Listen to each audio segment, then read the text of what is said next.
حتما شما هم شنیدید که میگن داده نفت جدیده. خب امروز میخوایم دقیقاً همینو باز کنیم. ببینیم این جمله چطوری از یه شعار تبلیغاتی برای شرکت‌ها تبدیل شده به اصل دعواهای قدرت تو دنیا. یعنی چطور خود اطلاعات، خود دیتا تبدیل شده به مهمترین منبع استراتژیک تو این بازی بزرگ ژئوپلیتیکی. این جمله از اکانومیست که مال سال 2017 هست دیگه فقط یه حرف قشنگ برای دنیای بیزینس نیست. نه، این الان واقعیت محض، واقعیت اصلی روابط بین الملل تو قرن 21. ببینید یه زمانی قدرت یعنی کنترل نفت، یعنی کنترل راه‌های تجاری. اما امروز دیگه اینا نیستن که حرف اول رو میزنن. اونی که جریان اطلاعات رو کنترل میکنه قدرت دستشه. خب این رقابت جدید یه اسم هم داره، بازی بزرگ جدید. یه نبرد تمام عیار و جهانی برای به دست آوردن چیزی به اسم قدرت اطلاعاتی. و این نبرد داره همه چیز رو عوض میکنه. یعنی داره رفتار و استراتژی کشورها رو از بیخ و بن تغییر میده. بذارید یه مقایسه‌ای بکنیم. قدیما قدرت اطلاعاتی چی بود؟ اینکه اسرار نظامی یا دیپلماتیک یک کشور دیگر رو بدونی. همین. اما امروز بازی کاملا عوض شده. امروز قدرت یعنی اینکه بتونی روی کل اقتصاد یک کشور تأثیر بذاری، روی کل جامعهش. یعنی بتونی تصمیم‌های میلیون‌ها آدم رو شکل بدی، زیرساخت‌های ارتباطی رو کنترل کنی. مقیاسش اصلا با گذشته قابل مقایسه نیست. یه چیز دیگه است. خب همه این حرفا ما رو میرسونه به یه نتیجه گیری خیلی مهم و شاید یکم ترسناک. اینکه الان دیگه همه چیز استراتژیکه. یعنی اون قوانین و دسته‌بندیایی که تا دیروز برای اطلاعات داشتیم دیگه به درد نمیخورن، کلاً منسوخ شدن.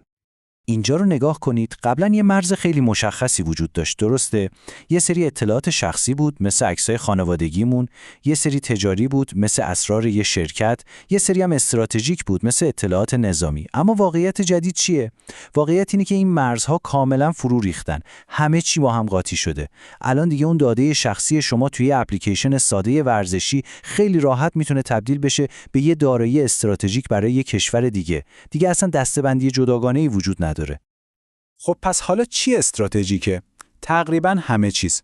فکرشو بکنید. اون الگوریتم‌های مخفی شرکت‌های مثل فیسبوک که میتونن نظر مردم رو توی انتخابات عوض کنن، این استراتژیکه.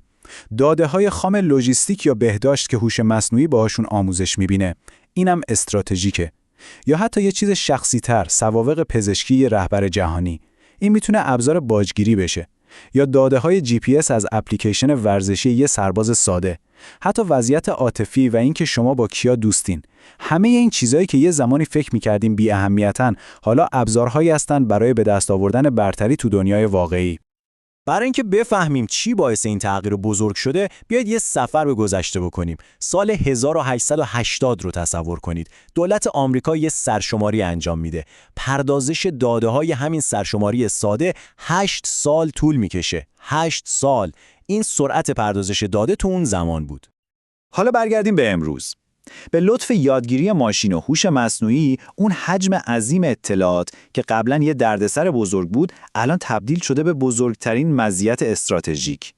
هوش مصنوعی میتونه تو کسری از ثانیه الگوهایی را از دل این داده‌ها بکشه بیرون که پیدا کردنشون برای انسان شاید صدها سال طول میکشید.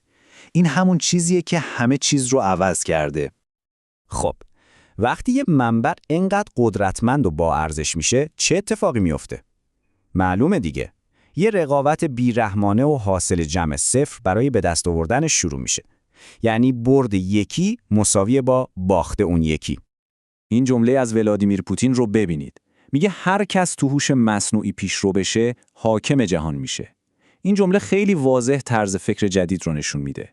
دیگه صحبت از یه رقابت عادی نیست. این یه مسابقه است که برندش همه چیز رو میبره. از نظر رهبران دنیا این رقابت بر سر تسلط بر آینده است. اونی که تو هوش مصنوعی اول باشه، قوانین بازی رو هم اون تعیین میکنه. برای این استراتژی ژئوپلیتیکی جدید یه اسمم گذاشتن: مرکانتیلیسم اطلاعاتی. یادتونه تو تاریخ میخوندیم امپراتوری‌های قدیم طلا و نقره احتکار میکردن تا قوی‌تر بشن؟ خب این دقیقاً همون کاره، فقط به جای طلا با داده. کشورها دارن داده ها رو مثل یه منبع حیاتی احتکار میکنن. منابعی که باید به هر قیمتی شده به دست بیارن، کنترلش کنن و ازش محافظت کنن. و این فقط یه تئوری روی کاغذ نیستا. قدرت‌های بزرگ دنیا رسما دارن استراتژی‌های ملی برای این کار می‌نویسن. مثلا چین سیاست ادغام نظامی غیر نظامی رو داره تا سال 2030 رهبر هوش مصنوعی جهان بشه. روسیه با سیاست بومیسازی داده‌ها دنبال چیزیه که بهش میگه حاکمیت اینترنتی. آمریکا هم داره سعی می‌کنه روابطش رو با غول‌های فناوری سیلیکون ولی بازسازی کنه تا برتری نظامی فناورش رو حفظ کنه. می‌بینید این یه رقابت کاملا سازمان یافته است. خب توی همچین بازی حاصل جمع صفری قوانین هم عوض میشن. یه مثالش هک شرکت ایکویفکس تو سال 2017 بود که داده‌های 143 میلیون آمریکایی لو رفت.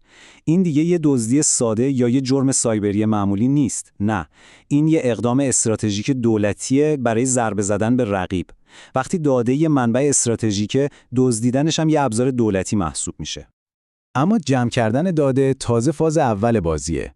فاز دوم که خیلی هم خطرناکتره، استفاده از این داده ها به عنوان سلاحه. یعنی اینکه چطور میشه از اطلاعات برای ایجاد اختلال، برای به هم ریختن اوضاع و در نهایت برای سلطه پیدا کردن روی رقابا استفاده کرد. یکی از این سلاح‌ها اسمش هست پروپاگاندای محاسباتی. این یعنی چی؟ یعنی مسلح کردن شبکه‌های اجتماعی. یعنی با استفاده از همون داده‌های شخصی که از شما جمع کردن، میان پیام‌های دستکاری شده‌ای طراحی می‌کنن که دقیقاً میزنه به نقطه ضعف شما، به آسیب‌پذیرترین بخش روان شما و با این کار میتونن افکار عمومی رو تو مقیاس خیلی بزرگ دستکاری کنن. ولی یه نوع حمله هست که شاید از این هم خطرناکتر باشه. بهش میگن حملات به یک پارچگی داده. اینجا دیگه هدف دزدیدن اطلاعات نیست. هدف خیلی موذیانه تره، مسموم کردن و دستکاری کردن داده‌های شما. فکرشو بکنید، یک کشور رقیب بیاد مخفیانه داده‌های سیستم نظامی یا اقتصادی شما رو تغییر بده. نتیجهش چیه؟ شما دیگه نمیتونید به سیستم‌های خودتون اعتماد کنید. این حمله خود اعتماد رو هدف میگیره و میتونه یک کشور رو کاملاً فلج کنه. همه اینها ما رو میرسونه به یه پیامد نهایی و واقعاً نگران کننده. این رقابت وحشیانه سر اطلاعات فقط روابط بین کشورها رو عوض نمی‌کنه، بلکه داره ماهیت خود دولت‌ها رو هم تغییر میده و باعث به وجود اومدن چیزی میشه به اسم اقتدارگرایی اطلاعاتی. تو این مدل حکمرانی، دولت‌های اقتدارگرا یه مزیت بزرگ دارن. اونا میتونن کنترل کامل روی محیط اطلاعاتی کشورشون داشته باشن.